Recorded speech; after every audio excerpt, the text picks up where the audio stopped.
You ready to eat some fucking tacos, bro? You ready to eat some fucking tacos, bro?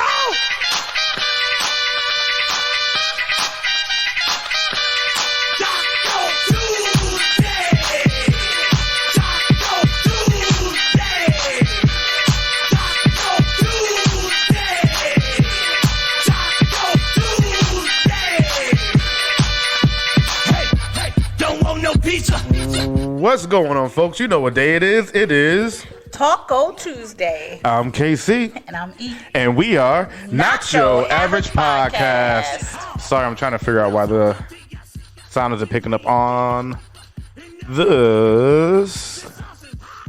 I guess it is, just not as much as I want it to be. Yeah.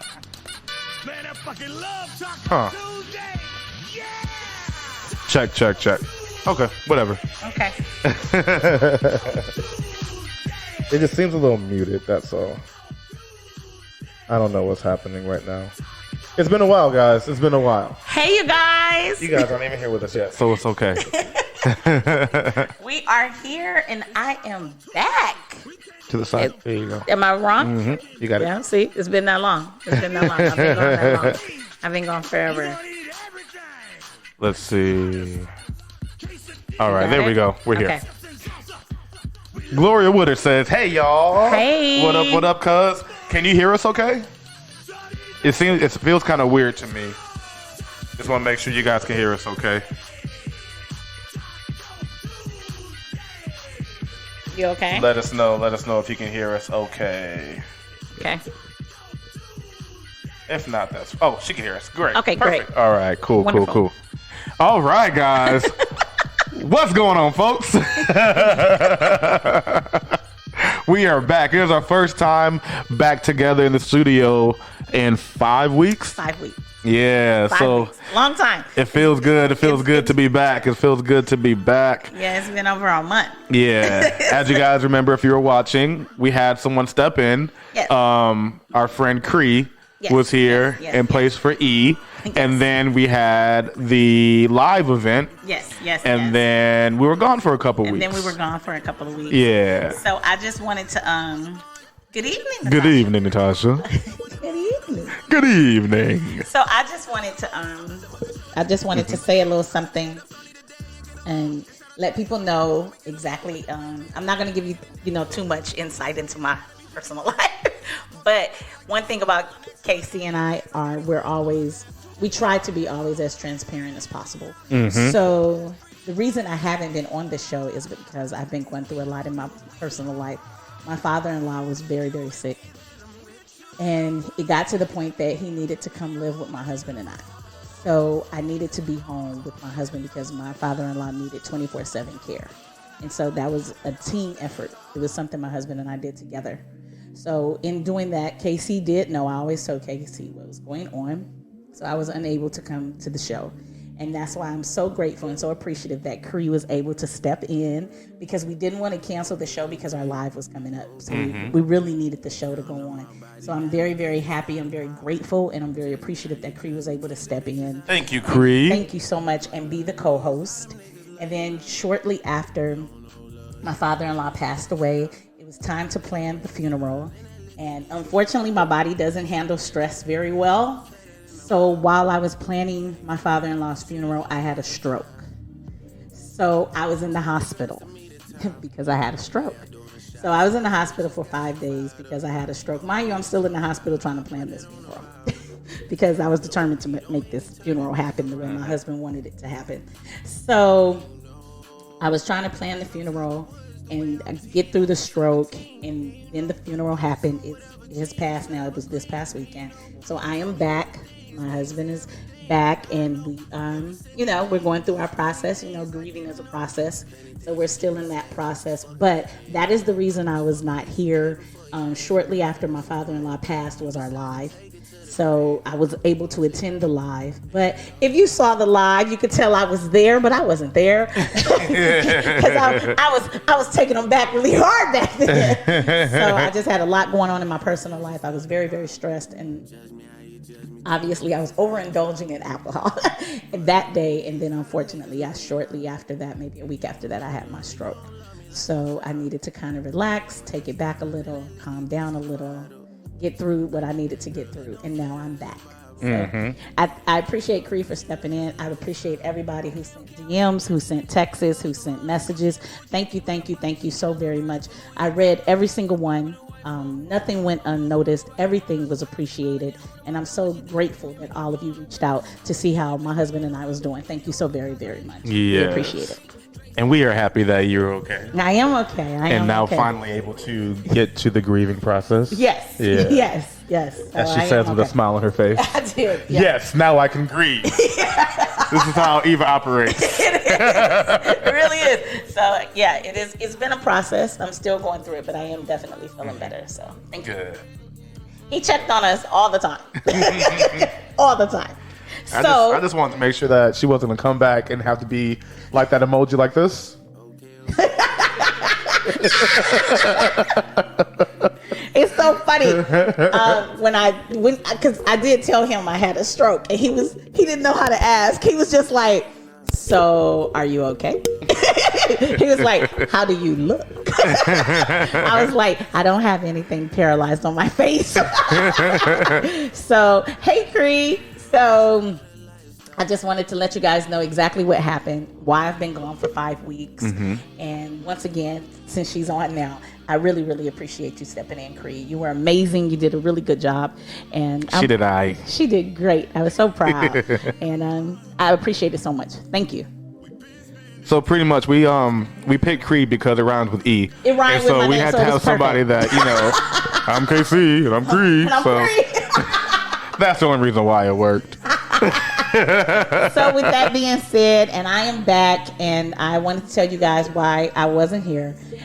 I appreciate everything. KC and I are going to take a shot. Hey. All right. So we're back at it, y'all. Here's to health. Just one though. That's it. That's all I'm doing. Cree says, laugh my ass off. Shocked KC didn't say what kind of stroke. Did I? I might have.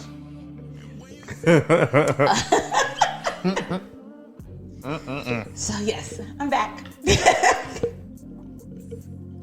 So Cheers. Ty just took a shot with us as well. Yes, he did. So we're gonna jump into our show this week, you guys.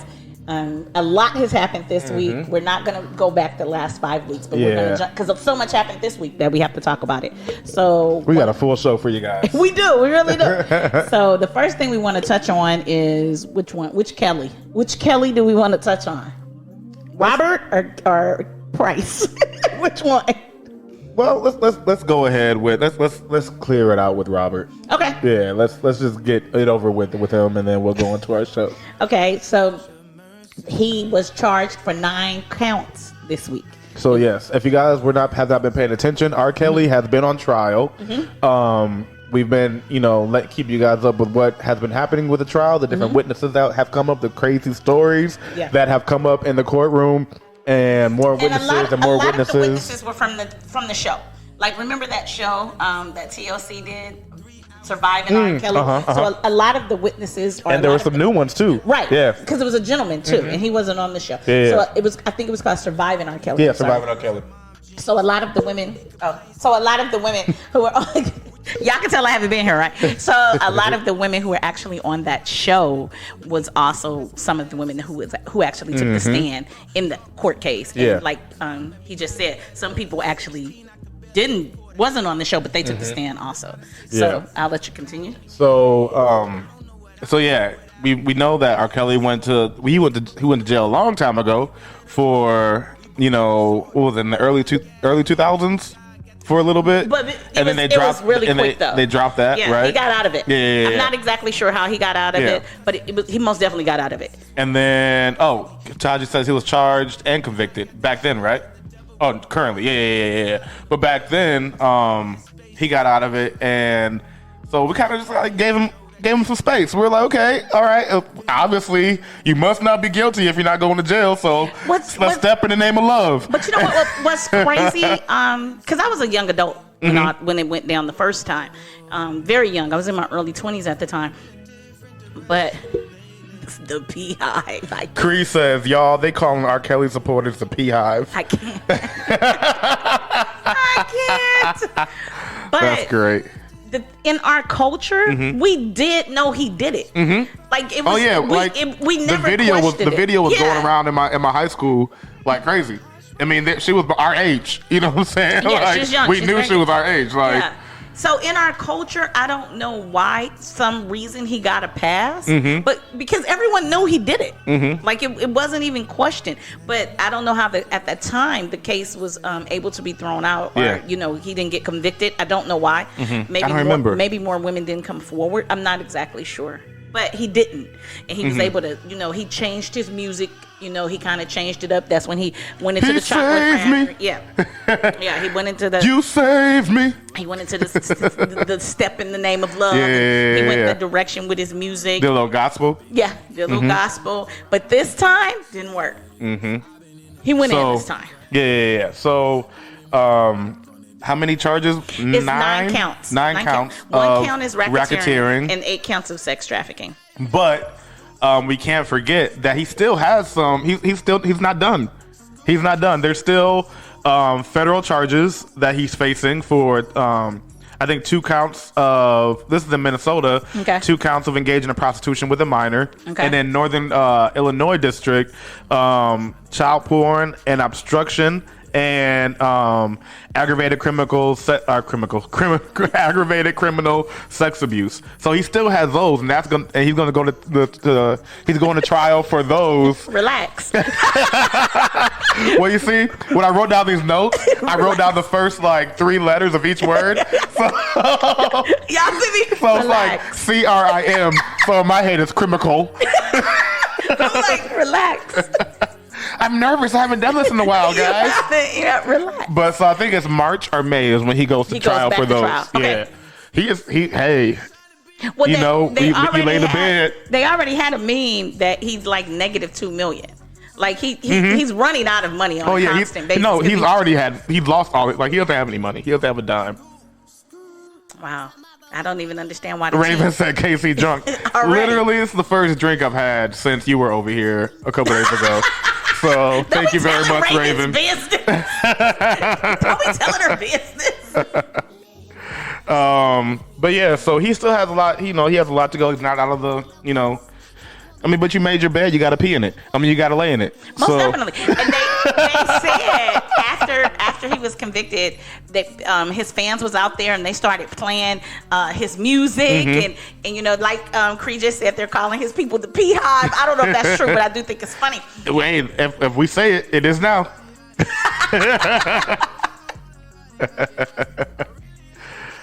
So this is the first time he's actually being held accountable for his actions. And I think that's great. He needs to be held accountable. Even though he's had so many people around him all this whole time.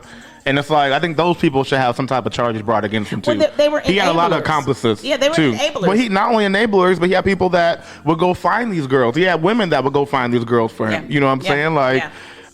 There are a lot of people involved. They're accomplices. Agreed. I feel like they should have some type of, repercussions. Yeah. Yeah, I agree with you. Cree says the Boondocks was right. The Boondocks is always right. So I wish they would come back. Well, Aaron's not really feeling it. But yeah. Look at me. Aaron's not really feeling it. I said it like I could call him on my phone, right? Aaron. I was close. I was very close. Twice, actually. Well, I've been closer, probably. But that's okay. So, not meant to be in the voice of the show. Oh, I meant to Aaron. Oh, no.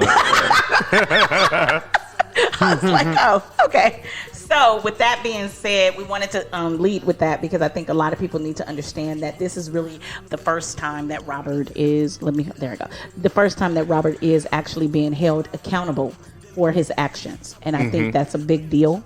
And I'm happy that it's public. I'm happy that it's happening. So hopefully that the people whom this happened to can start to heal and feel some type of satisfaction. Because that's what it's all done. Because really, at the end of the day, that's what it's all about. Are the people, are the victims being able to see that the person that their abuser getting some type of punishment. Most definitely. It's not walking around and being praised, even though he's in prison and he's still being praised by a bunch of crazy people. Yeah, people protest every day. Yeah, you have people I don't protest every day, and like we know what's up. But more importantly, I think it's very important for people to understand you have to separate the man, the artist and the music. from the music. Yeah, the artist from the crime. The man and the music. True. He's a man. That sounds better too. And alliteration. This man made a lot of mistakes. People who still love his music is not saying he was a great man. He made great music, but at the same time, some people just can't. Some people put it together, and you can't put it together. It's unfortunate because he wrote one of my favorite songs. He didn't sing it, but he wrote it. So am I supposed to just hate the song? What song is that? "Fortunate" by Maxwell. I love that song. That's the thing. Like, it's hard to separate the man and the music when you think about the meaning of the music at this point. Well, like when it's especially the first few albums. Yeah, when what he was doing and what he was doing while he was writing these songs, it was like, okay, so now the song got a whole different meaning. Yeah. You know what I'm saying? Taj Matwari says, I say it like he's not right here. He says his fan base is strong. The last time he was in jail, a single woman paid his bail, which was in the high thousands. Yeah. Cherie Taylor says Boondocks is always right. Yep. Cree says they threw the book at that dude. Too bad he can't read it. Cree is funny as shit. Deanna says, good to see you, Eva. Deanna, thank you so much for the card. It made me so happy. Thank you so much. I really, truly appreciate it. Thank you. Natasha says, the music industry has a history of supporting sex offenders, even Hollywood too. Yeah, the entertainment industry, it's the period. entertainment industry. Period. Yeah. The entertainment industry, period. Yeah. And everybody covers it up. And just like you were saying, it's so many other people. You always get that one person, but that one person had accomplices or enablers, like whichever name you want to give them. They didn't do it alone. Right. Because they can't hide it from everybody. So someone has to know what's really going on. So sometimes you have to ask yourself about the integrity of that individual, because that individual should be held accountable also. Yeah. Because if you're in the car with a robber, even though you got in the car and didn't know he was about to rob it, you're an accomplice because you're sitting in the car. So why aren't the people who was accomplices with the actions that he were taking not being penalized also? So it is a question there of what really happened, because he did have a lot of enablers, and I don't care that they were on his payroll. Because this is a decade's worth of transgressions. Most definitely. You know what I'm saying? Most definitely. So, Taj Matwari says age ain't nothing but a number. That was one that he wrote for Aaliyah. Yeah. And that has a whole different... I mean, it has a meaning there. They all did. It had a meaning before, but now it's like really has a meaning. But we all did. Like I said, when he got in trouble back in... How long ago was it? About 20 years? About 20 years ago. We all knew he was guilty. Like... I mean, not even that. We all even knew. when Age Ain't Nothing But a Number was out, we knew that him and Aaliyah were together, and we knew how old Aaliyah was, and we knew how old he was. They were dressing alike. And people may not understand that, but in the 90s, that was a big thing, because me and T used to dress alike, too. So you dress like your person. She said the 90s. Tahaji has red shorts and a black shirt on right now. Eva has a red and black shirt on and black pants on right now. But this was an accident. Talk about in the 90s. Don't make it seem like we dress alike. We are actually. I'm just jealous I ain't got nobody to dress like that. We are dressed alike, actually, but we didn't notice it till he noticed it. I noticed it when I opened the door. We do have on the same colors, though. Yeah. Shut up. Sue moved up. Bringing that gang mess to this nice Sherman Oaks neighborhood. I live across the street from a Trader Joe's, ma'am. Sorry. You can take the girl out of LA. You can't take LA off the girl. What can I say? Taj Matwari says, Deanna, thank you so much. Most definitely. But yeah, so we got to, like I said, the saga's not over. The saga continues. But there's still more coming out next year. What he got sentenced for currently right now, the counts that he got sentenced for, they're saying he can see time from 10 years to life. I think that's a lot of years in between. I wish it wasn't that big of a span personally, but the minimum is 10, and obviously the maximum is life. Well, they're probably taking into consideration that he has a lot more stuff coming too. So it's I'm sure. We'll see how that plays out. Yeah. Now, if we're gonna move because I never got like triple life and all that stuff. I don't understand y'all just give me life. Don't give me triple life. So now when I die, I got. I'm still in jail? Unfortunately, I know a little bit about the jail system. So when you have like double life or triple life, it doesn't really mean that you're going to get out before that, but it affects your probation. It affects you going in front of the and getting out early. You know, getting anything for good behavior, anything. So if you have double life, then or triple life, you can't go in front of them and try to ask to get out early for an early release because it's double. You got to knock one of the doubles off before you can even see the panel. Because if you remember, Eva's been to jail. I have. And, we both have. I have. Cree says the industry was complicit in that. Still shocked at the interview when they asked 14-year-old Aaliyah how old she is and if she's dating R. Kelly with him present. She was told to keep her age a secret. Always.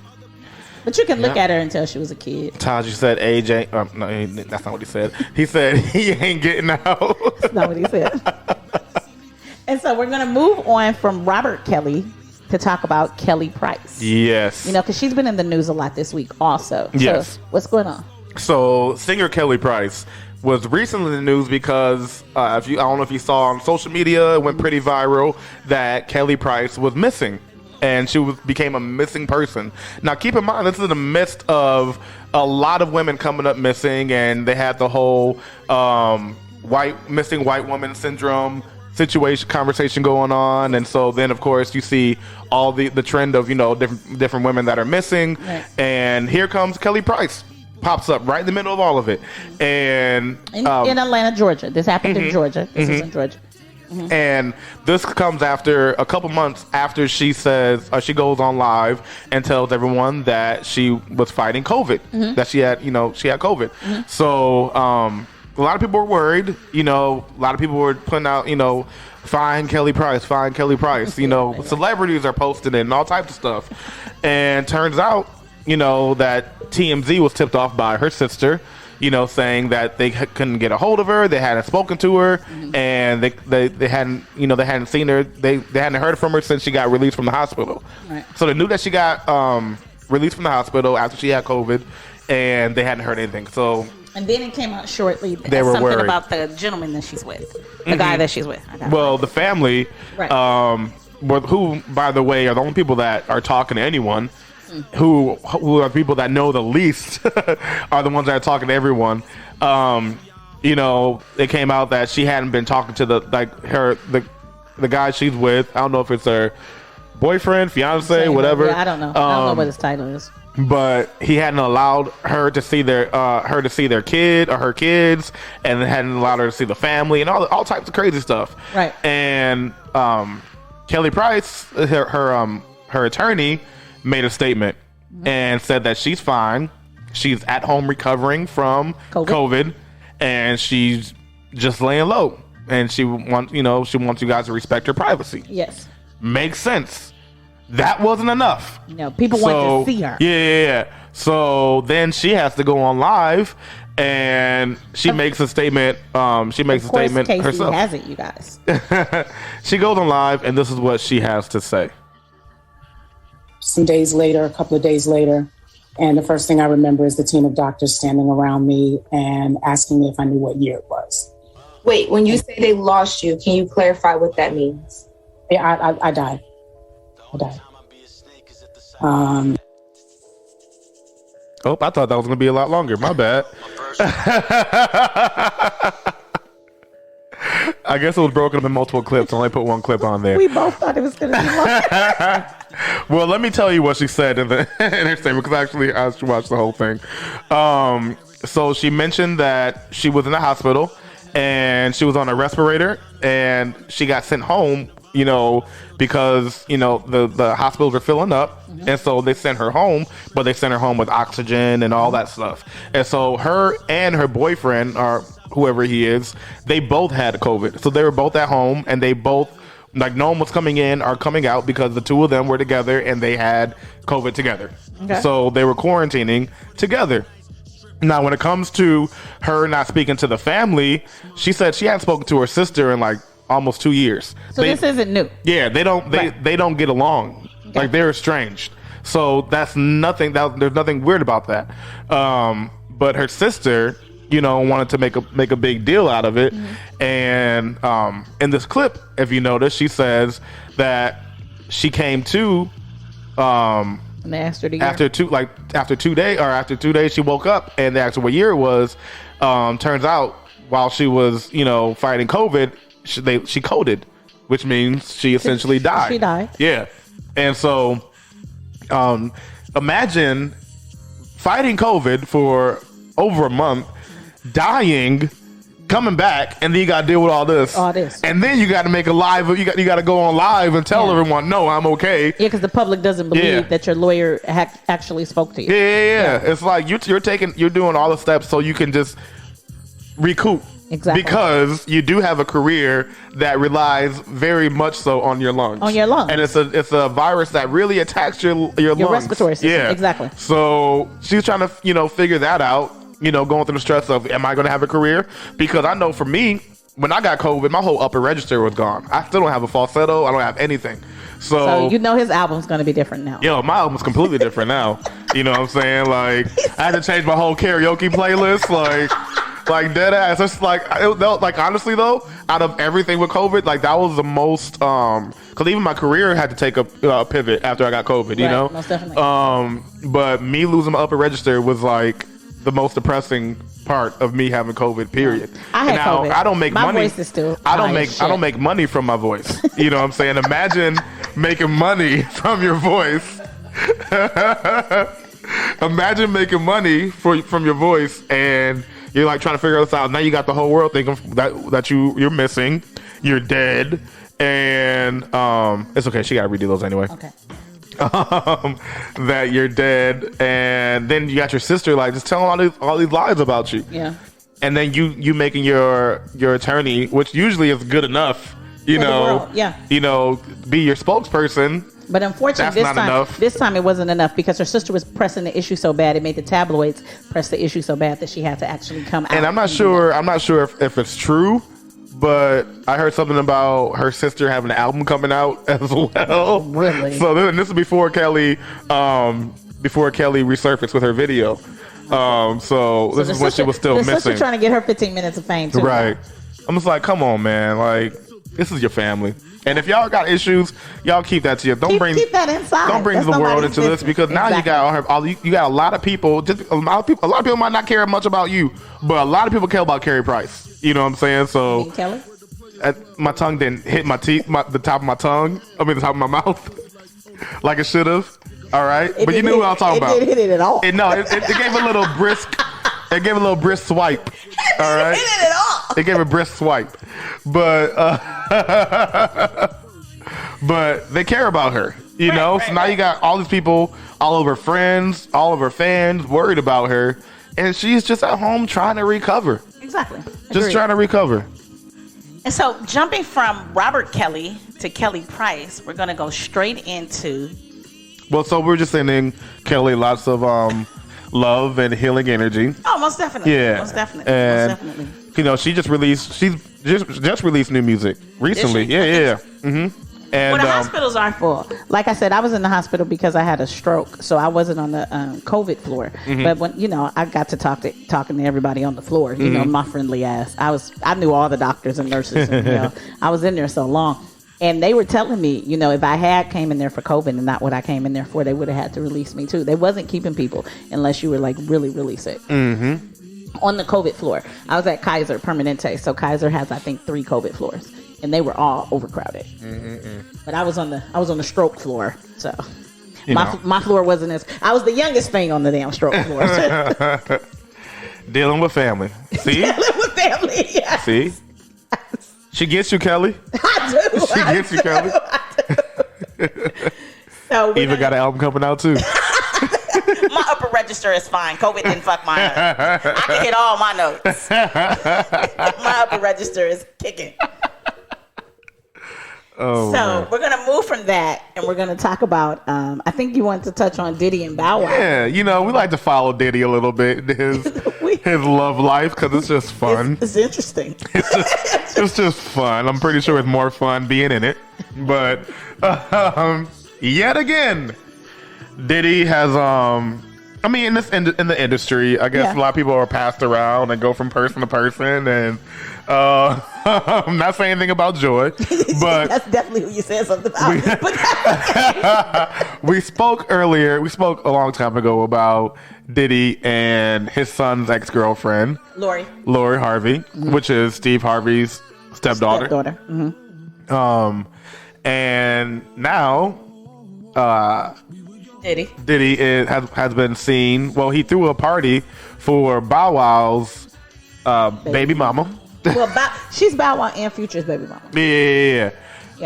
See, pass it around. But threw her a party out of the country for her birthday, and they were seen all hugged up and everything. Mm-hmm. So, of course, it's alleged that they're together. Right. Makes sense. So, Bow Wow, keep in mind that he is part of the Ciroc branding team. Yes. So he's helping sell Diddy's Ciroc. Yeah, he pushes Ciroc, which is Diddy's vodka and brandy brand. Yeah, well, sure. Yeah, and so Joy, who is the mother of his daughter, 11-year-old daughter. Yeah, she's a big girl. Yeah.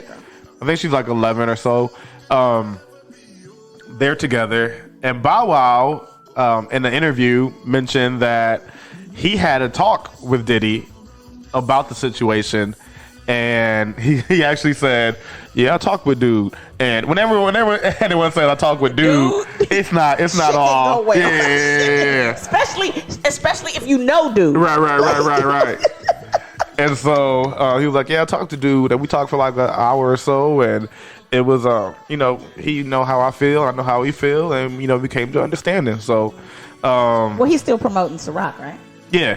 I mean, so they obviously, and he also said that him and Joy hadn't been together for like 13 years. Yeah, so, a long time. Yeah. So, is that enough time, like in the past for? Is that enough time passed for, your associate to get with your girl? Well, I think it has a different point of view just because Diddy signs the front of the check for Bow Wow because he's on the Ciroc branding team and Diddy owns Ciroc, so obviously he signs the front of the check for Bow Wow. So if Bow Wow didn't want to deal with it no more, he could have pulled out. But at the end of the day, why pull out if you're not dealing with her like that?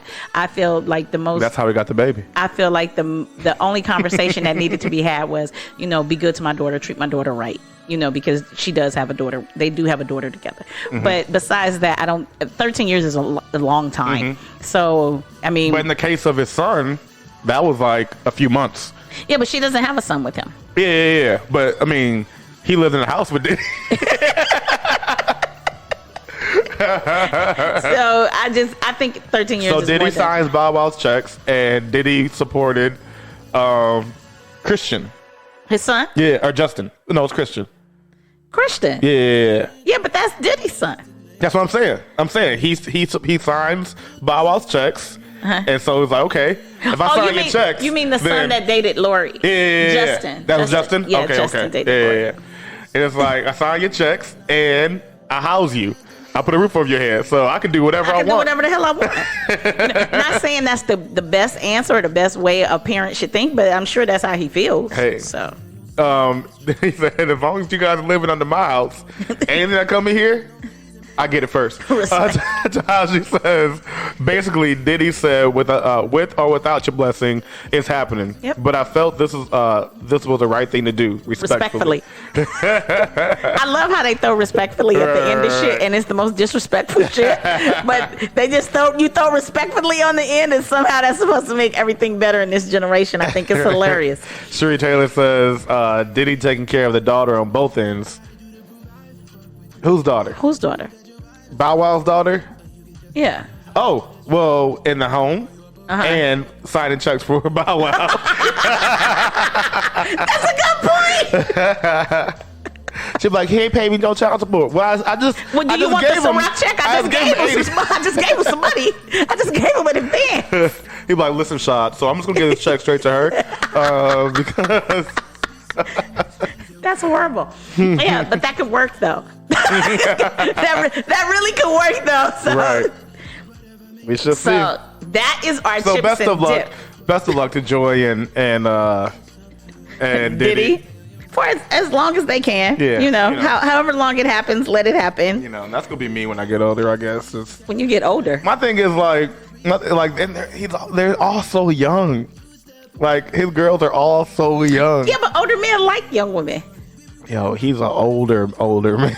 If I'm not mistaken, Diddy is in his 50. Early 50s, right? Yeah, he's in his 50s. Okay, I think his birthday's coming, so he's probably so about to be 51. A good, what, 20 years? Well, how old is Joy? Hey, Google. How old is Joy Chavez? I can't stand that he asks Google. Did you say anything? No, I'll find out. Yeah, I don't think she's as young as you think. She got to be as young as I am. At least, or younger. That's not 20 years. You're not 20 years younger than Diddy. Diddy's like 52. He's 51, I think. Wait a minute. Now you got me all invested in this. I don't think she's as young Francisca as you French think. says, but Laurie was like 23 or 22 or 24. Laurie was young.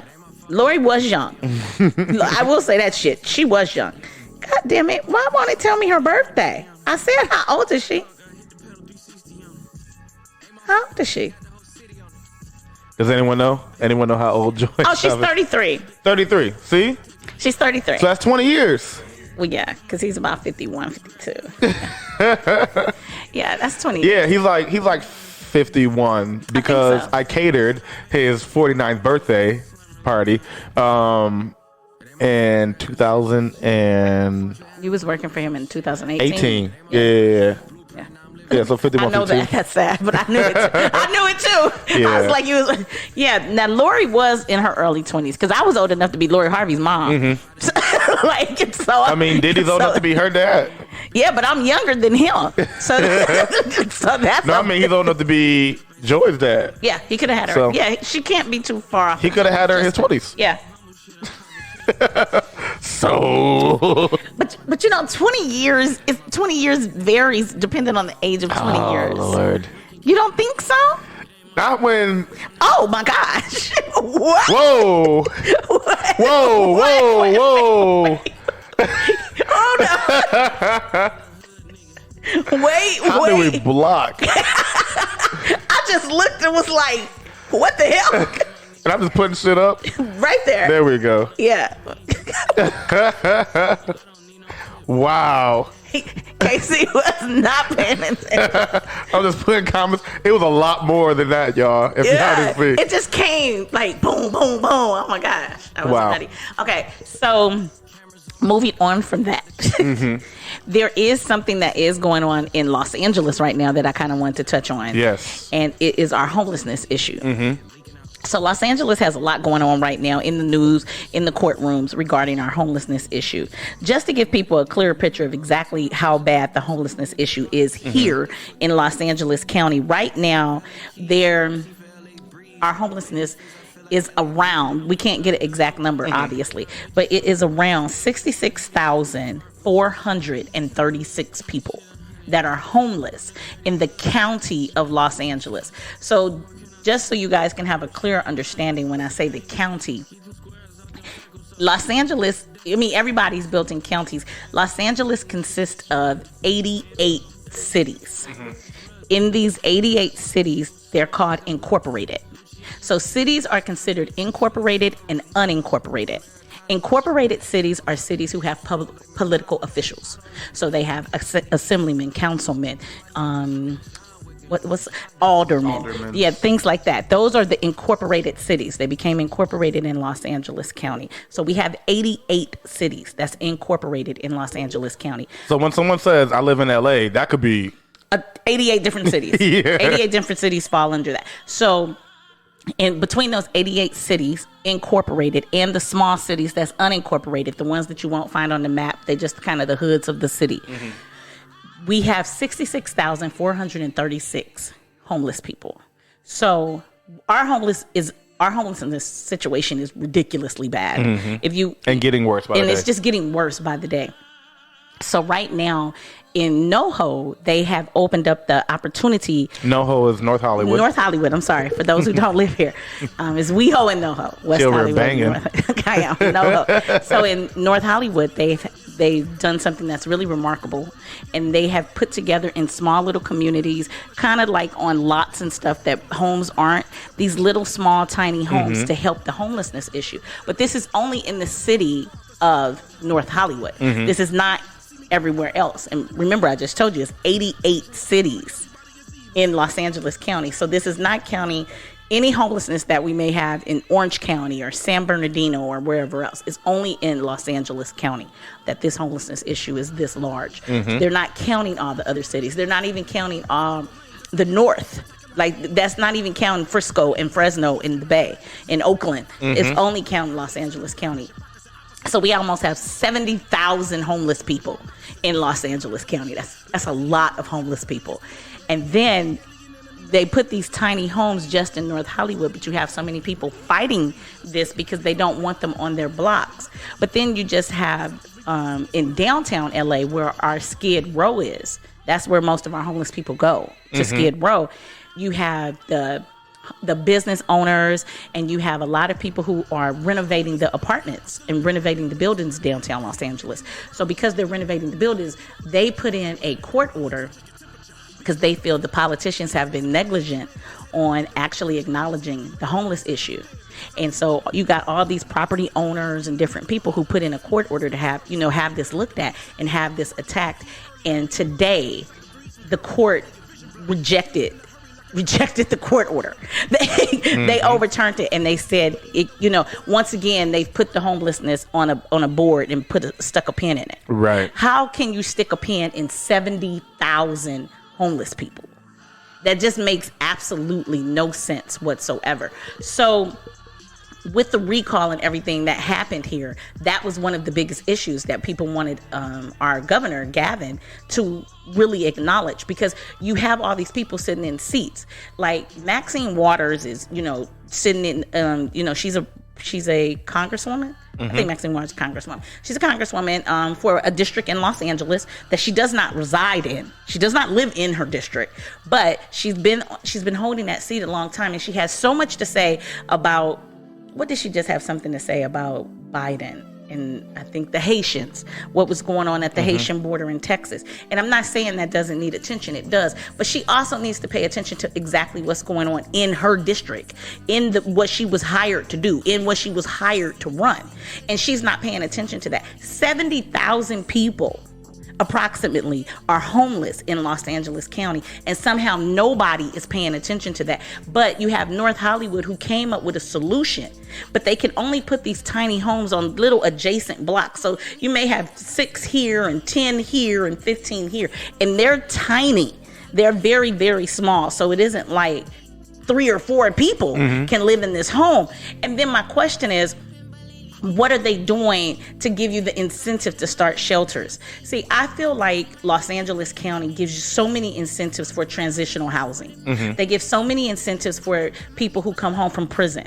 If you start a transitional house, they're called transitional houses. Back in the day, they were called halfway houses. And people would come home from jail and they had to stay in these houses and get their life together and see their PO and everything like that. But you gave people incentives. So that's why so many people did the transitional housing. And they get just as many incentives now, if not more. But somehow they won't give the same incentives if you was to open up a shelter, or you was to open up to something where these homeless people can at least sleep safely. You have so many people sleeping in these encampments, and people just are grabbing parking lots and grabbing blocks, and now they're buying tents. And it's just, have we gotten to the point that we're just ignoring the homeless in Los Angeles County? How do you ignore 70,000 people? It just does not make any goddamn sense. And like Cruz said, the history of Skid Row tells you everything you need to know about how LA views our homeless people. Oh, most definitely. I mean, it's going to be, and it's going to be a whole new chapter after the pandemic. You know, I mean, because we have more so people many are losing their homes because for a long time you had landlords and owners who couldn't kick people out of their homes because they was protected under the COVID. Well, under the COVID rule, I think it was a coronavirus situation where people couldn't be kicked out of their homes. Well, that's over now. That is over now. because now they're doing these mandates and everybody got a mandate so they can go to work and they can do this and they can do that. So you're going to have more people who lost their jobs. And and then EDD has stopped, for a lot of people in California. I can only speak about California. That's the only one I'm really aware of, but a lot of the pandemic EDD has stopped here also. So it just, it leaves a hole in your heart to really wonder what they're doing. And see, they haven't exactly put out the ages of these 70,000 people. But if you go in Venice Beach, there's a lot of kids. It's a lot of young people. A lot of babies. It's a lot of young people. I spend a lot of time on Skid Row. You do. And, You're big on giving back. That's why he spends time on Skid Row. Explain why you spend time. Well, that and I was homeless myself out here, but there's a ton of mothers with multiple children, babies, kids that have to watch their younger siblings while mom goes to figure out the next move. Yeah, exactly. What the next move is, and so. Yeah, the age range is from babies to babies up. There's no. And you have so many churches who try to do the shelter thing, but they have to stand in line at like 2 o'clock or 3 o'clock in the afternoon just to get a bed. And shelters have to be gender specific because you can't mix the men with women. Right. So you have to be mindful of that. So a lot of the churches give the beds to women and children. Sometimes the men don't get beds. Yeah. And then you do have a few churches who give the men beds also. And then they have to be out by a certain time also. And that's not the safest situation. No, either. It's not always safe for That's them. a place to rest your body, but not rest your mind. Your mind, because you have to be up. You can't go to sleep in those places. You can get got. You can get especially as a female, even in the all female home, you can get raped. You can get raped. You can get your stuff stolen. Yeah, it's really sad. And like Chris said, if you knew the history of Skid Row, and then to find out that they did this, court order, the property owners and everything, because like I said, they're renovating downtown Los Angeles, and for the court just to kick it out was just like a whole slap in the face to the city of LA and the homelessness issue. And then right now we have so many of our freeways right on the side, catching fire.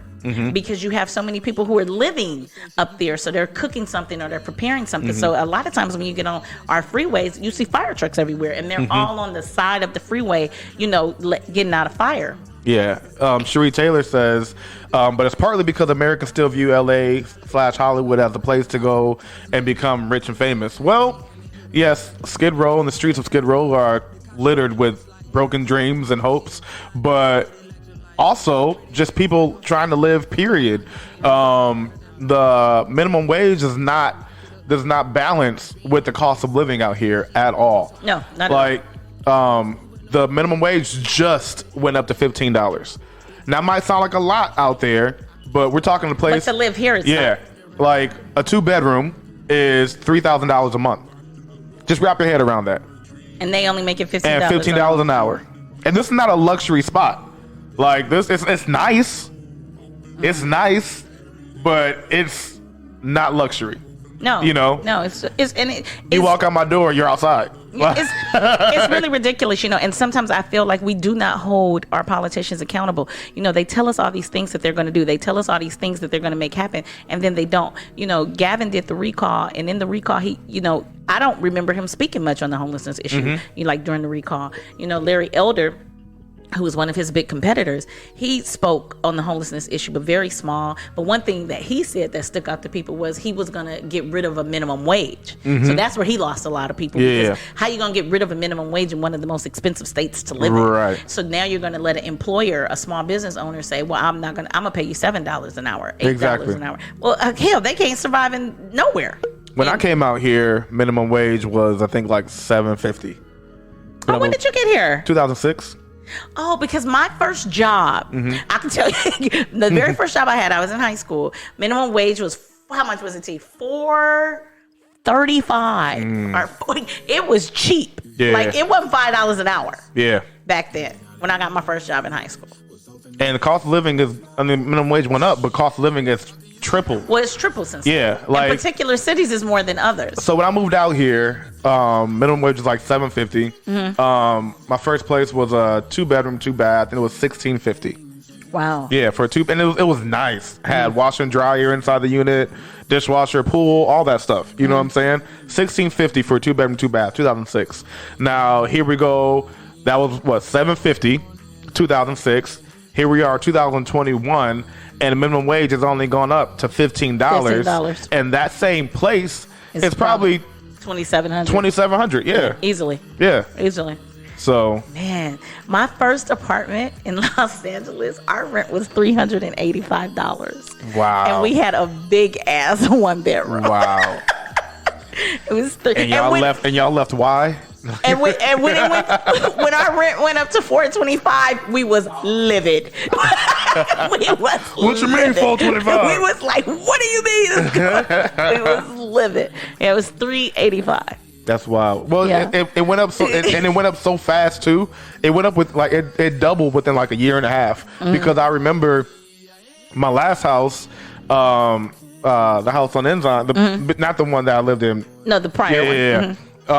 That was 5 bedrooms, 2 stories, and we were paying like $2 something a month for that place. But because they got the place in 2011 and got in at a great price, and you can only raise the rent a certain amount of times. I mean, a certain amount per year. 3%. A certain percentage.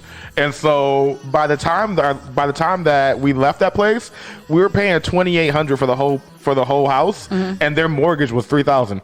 So they were actually losing money by us being there. Yeah, but most definitely. we had been there for so long and all, but then my landlord got cancer and died, and then they sold the place. Yeah. But yeah, it's like, so then we, started looking for places, and it's like, when did this happen?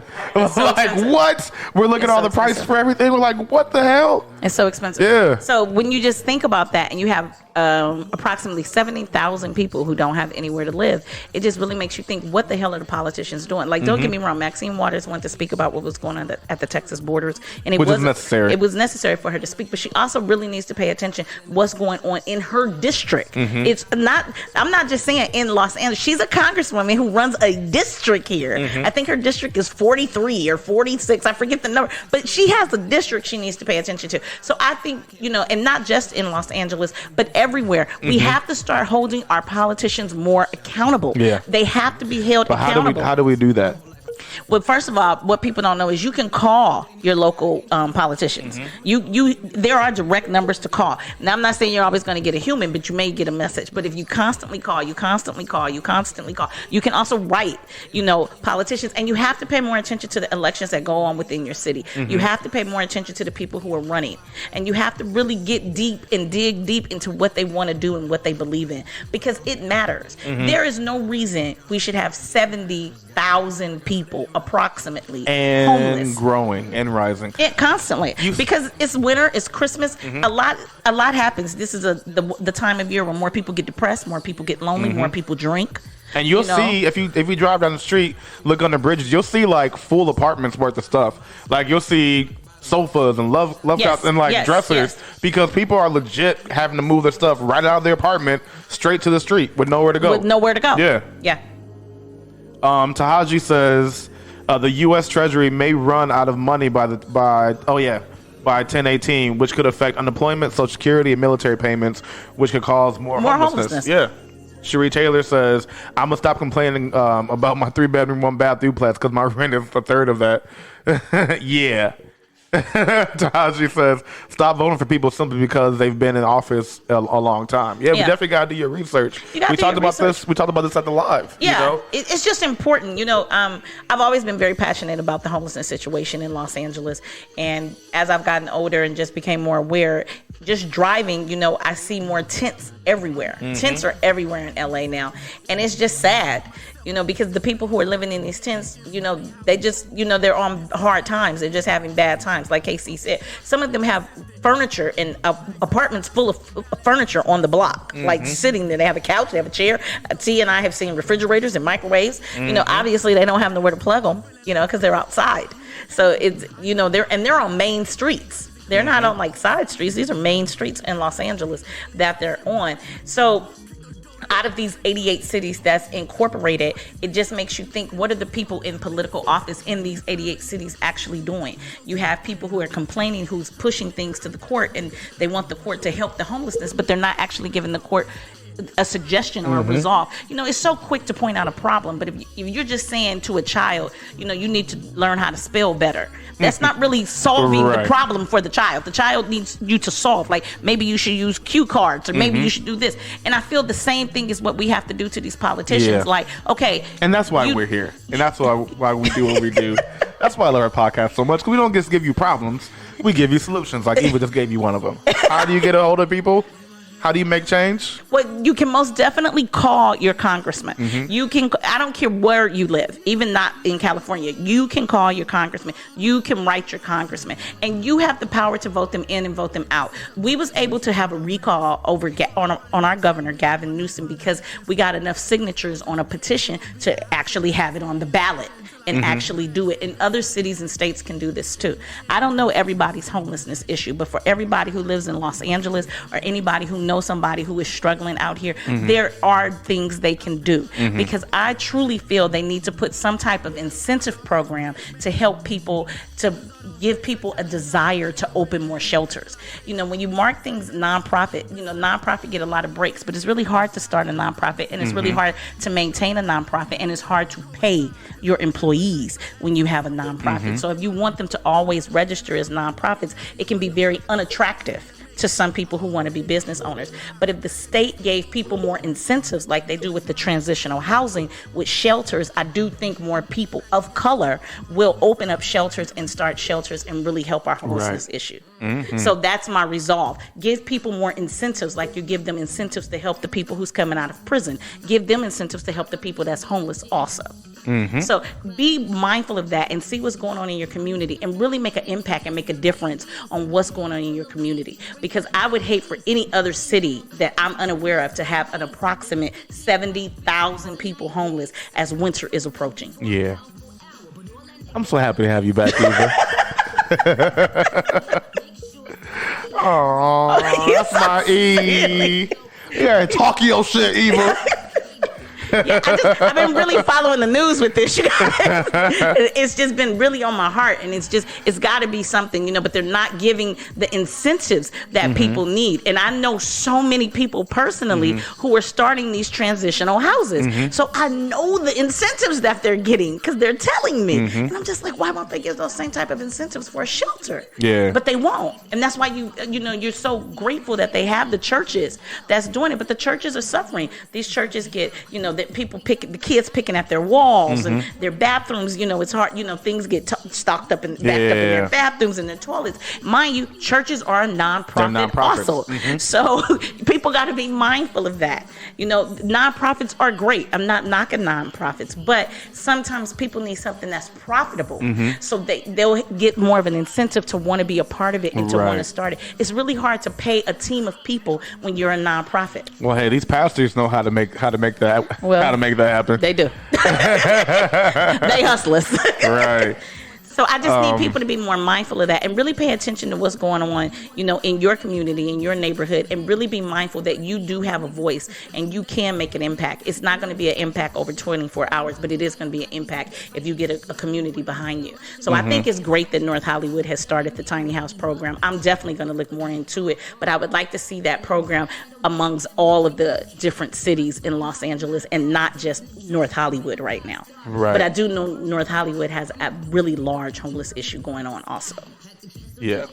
Tahaji says veterans who fought for us coming back home to nothing. True. Cree says if Uncle Sam ain't got it, I know damn well these collectors don't think I got it. She said, I'm simply stunting like my daddy at this point. And Natasha says, preach, Eva.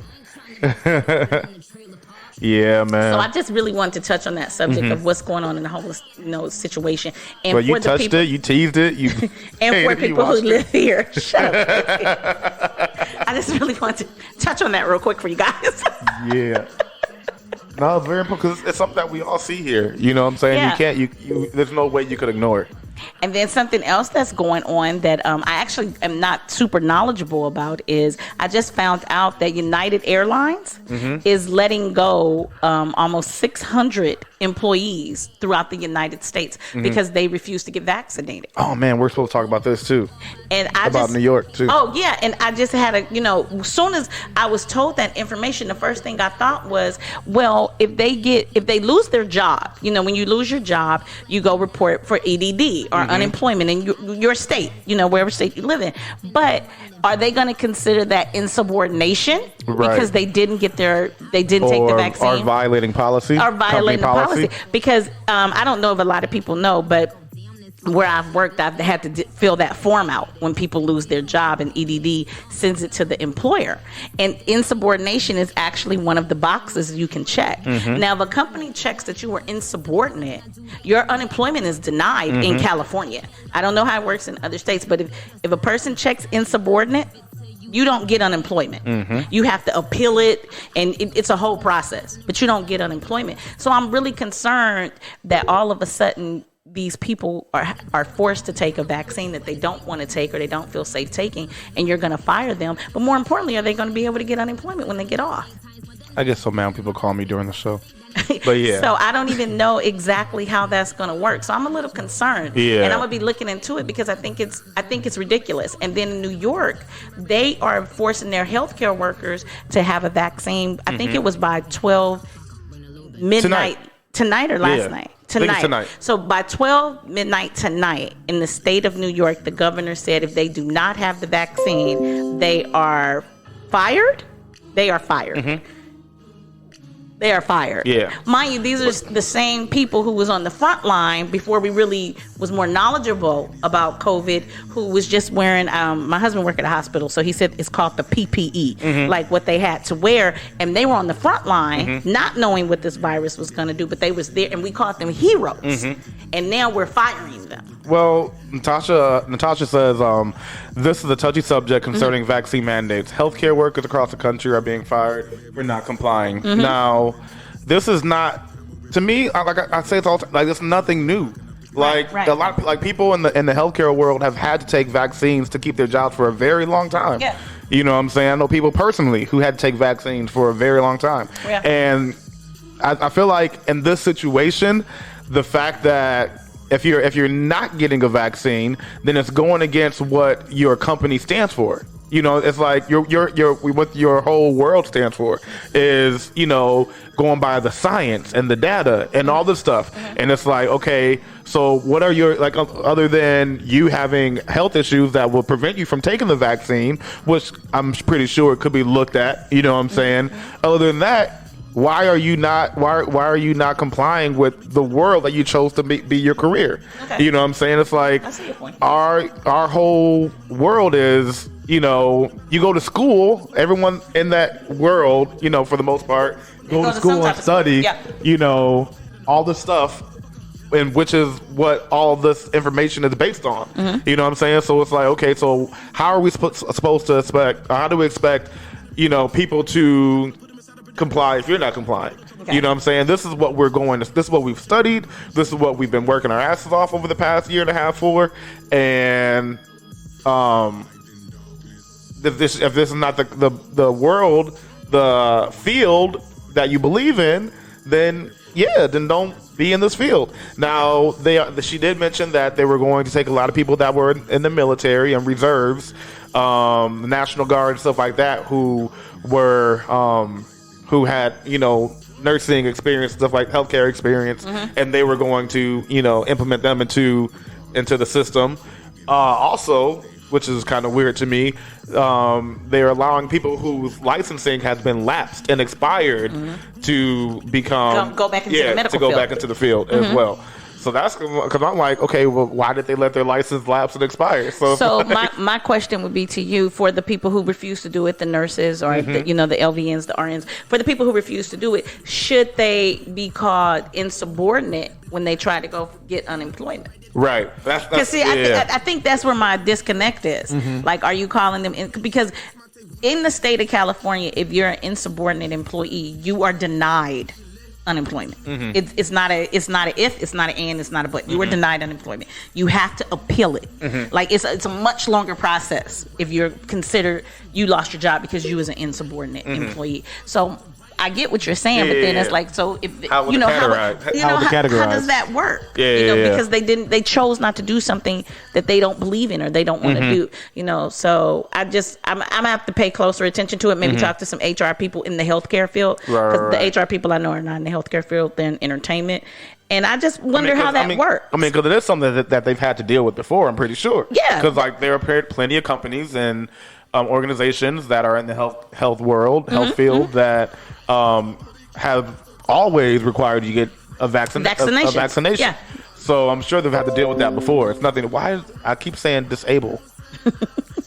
And I agree with what you're saying, because a lot of people in the healthcare world have to get the flu shot. You got to get the flu shot or you guys can't come back to work. Right. So, and they do. So I get what you're saying right now. Natasha says, I talk to workers every day that have to choose between being vaccinated or have no paycheck. I understand they want to have a choice, but the employer is choosing not to pay you. Okay. So Taja says, what happened to my body, my choice? What happens if I'm fully vaccinated as a healthcare worker and still get COVID-19? At that point, how am I any different from any unvaccinated person? When they know that you tried. That's it. That's all you got. I did my best. That's all you got. Well, guys, he tried. Yeah, he gave half the staff COVID, but he tried. So I just have a lot of questions about how it works. I mean, we all do. Yeah. And the people that are handing down these rules, mandates, they have a lot of questions too, but they don't want to make it seem like they have questions. You know what I'm saying? They want to make it seem like they have the answers, but yeah, a lot of us, the people who were born during the Spanish flu are old as hell or dead. Right. So you can't say, oh, this is what happened last time. It's a whole different world now. Right. So it just makes me wonder, and then, I'm concerned because I do have a lot of friends in the medical field, and I'm just like, the first thing I thought of when they said that was, well, how are they going to get unemployment? Like, that was the first thought I had. Right. I was like, because they're going to consider them insubordinate. Yeah. And I was concerned. So I started telling my friends, like, well, find out if you can still get your unemployment if you don't do it this way, because I think you're going to be considered insubordinate. So I just wonder how they're going to walk that line, because it sounds like they don't want people to have a choice. Natasha it is, says it's all about money. Most definitely. I don't know about that, because why you say that? I'm thinking, where's the money? Like, where is the money coming from? Insurance. Because your insurance pays for you to get the vaccine. Everything I've seen, they're getting out for free. I've got my vaccine for free.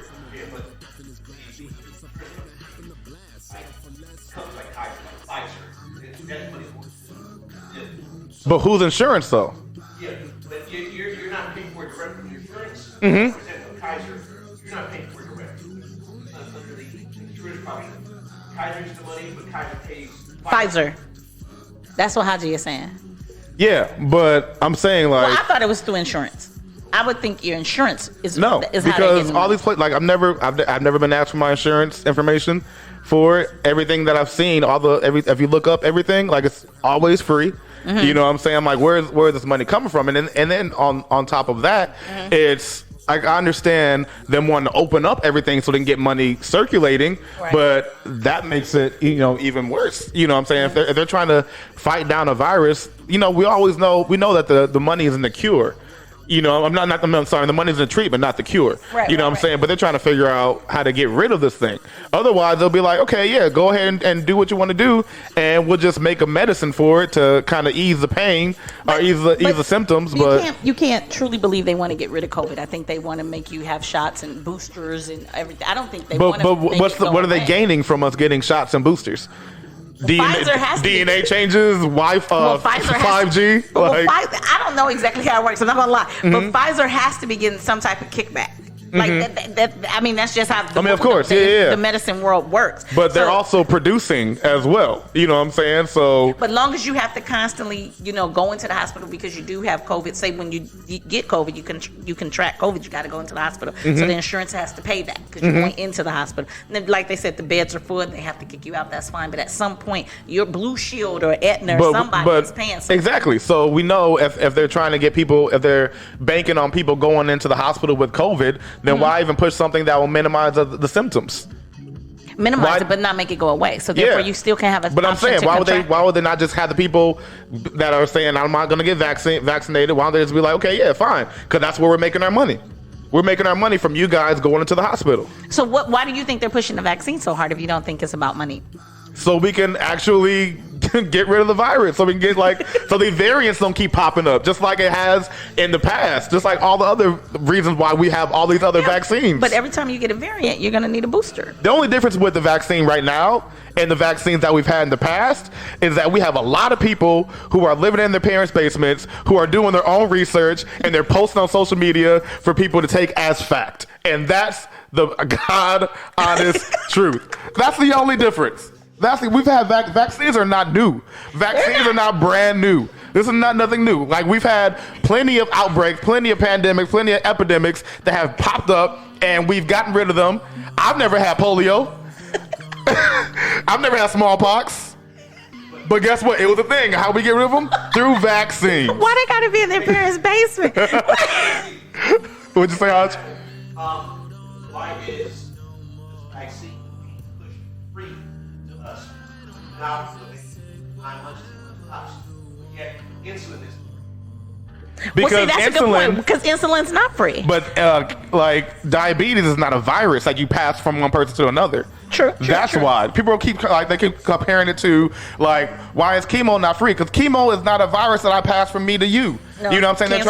They're trying to the whole beginning of this whole thing was contact tracing, contact.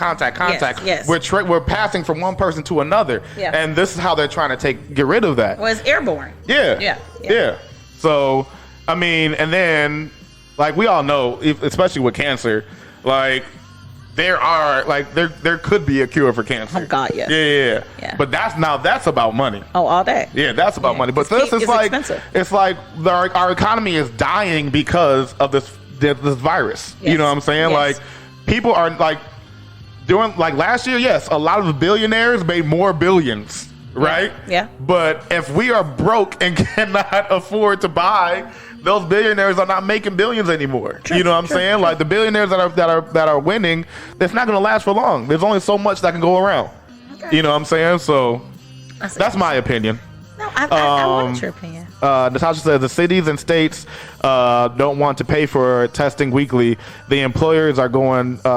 She says they're going to block unemployment claims. See, that's what we were talking about earlier. Yeah, I totally agree. They're going to block the unemployment claims. It's going to be bad. United Airlines letting 600 people go, and the governor, forcing New York to take this shot or not take this shot. It's going to be bad because these people are going to be broke. Yeah. And guess what that's going to do? It's going to add the numbers to the homelessness that's going on in all these states. And now it's going to be a bunch of homeless people on top of each other with COVID, coughing on each other, sneezing on each other, and it's going to keep going and going and going and going and going. It's just going to be, it's just something to look out for. It's a lot going on right now, so I think people need to have their ears and eyes open and really listen and be open-minded to everything that's happening and really try to figure out a way to be more impactful to help it and help your community and help your family and help your surroundings. Yeah. Yeah, that's what I believe.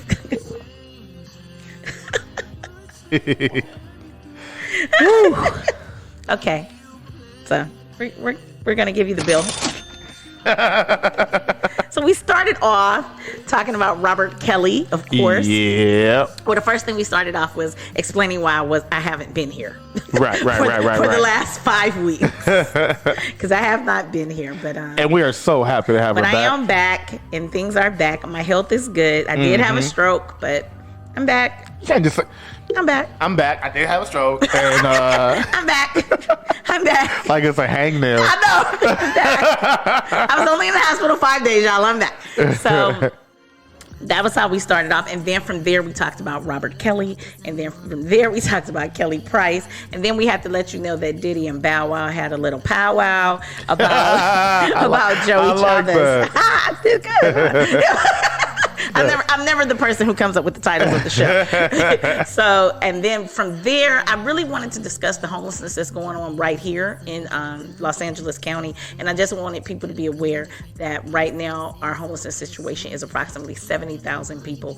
And I feel there is so much that can be done, or at least things that can be started and groundwork can be began, and it's not happening. So I would like to see more people get involved with that. And if you do not live in Los Angeles County, see what you can do to get involved in the homelessness situation in your city or state. And then from there, we talked about the vaccine mandate and how it's going to affect people who do not want to take it, and these jobs are telling them they're going to let them go. Are they going to be able to be let go and still have unemployment? Are they going to say that they're insubordinate and block their unemployment? So that's something we just have to wait and see, because we don't exactly know how that's going to go. Just recently, it came out that United Airlines will be letting 600 people go, throughout the United States, because they do not want the vaccine. And my first concern was their unemployment. Or are they going to consider this an insubordination? So we have to see exactly. Yeah, we got to keep our eye out for that one. We have to see how that's going to affect so many people. You have the governor of New York saying if hospital and healthcare workers are not vaccinated by 12 a.m. today or midnight tonight on New York time, they lose their jobs. Once again, will they be able to get their unemployment? Are you going to say they're insubordinate and block their unemployment? I wish Ashley still watched the show, because she would know. Because she works in Ashley. Oh, yeah. She would know. Yeah, she works in she has to get the vaccine for her field. Yeah. I may ask her. Maybe she can give me some answers for next week. So that was our show today. I could ask her too. You could. That was our show today, you guys. She's on my wall right here. We're still cool. I can't stand it. She's on my family picture. And that was our show today, you guys. Oh man. Feels good. It did. It was Feels a good to be back. Feels good to be back. I missed you guys, so it's good. And we missed you, E. So yes, guys, thank you for catching up with us. Hopefully you guys had time to in our downtime, you had time to catch up on some past episodes and give us a couple more listens and a couple more views and all that jazz. Yep. Please make sure that you spread the word about our podcast, guys. We are we're in the process of some things. Yeah. So yeah, we need that. So we need a little boostage. We need that. We need a little boostage. So yeah, if you are on Instagram, you can follow us at Talk O Tuesday 365. That's TALK OTUESDAY 365. And follow and subscribe on YouTube, so you can get notifications for whenever we post videos or whenever we go live, whenever we have updates. And that is the Talk O Tuesday podcast, TALK-O-Tuesday podcast. And we're on Spotify, Apple Podcasts, Podbean. anywhere you can find your anywhere you can find your podcast. Yeah. We're there, including iHeartRadio. Bow. All right. So yeah, guys, if you have anything you want to talk about, if you have any questions, if you want to get any more information from what Eva said earlier today, slide into our DMs, or you can hit us on our email at tacotuesdayla@gmail.com. All right. So that is our show, guys. Thank you so much. It's so great to be back. And we will see you next week. Like always, I'm KC. And I'm E. And we are Not Your Average Podcast. Holla. Good night, you guys.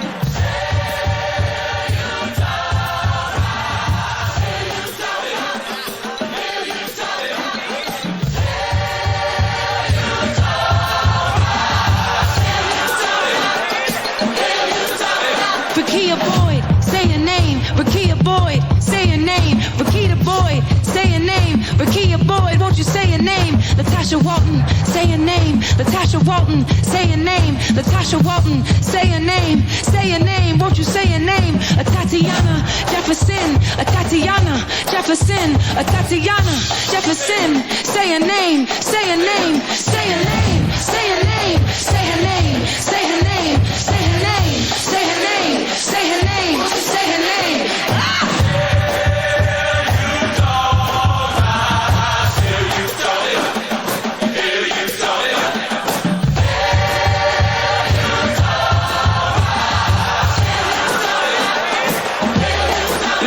Kendra James, say her name. Kendra James, say her name. Kendra James, say her name. Kendra James, won't you say her name? Priscilla Slater, say her name. Priscilla Slater, say her name. Priscilla Slater, say her name. Priscilla Slater, won't you say her name? Hubert Henderson, say her name. Hubert Henderson, say her name. Hubert Henderson, say her name. Hubert Henderson, won't you say her name? Say her name, say her name, say her name, say her name, say her name, say her name, say her name, won't you say her name?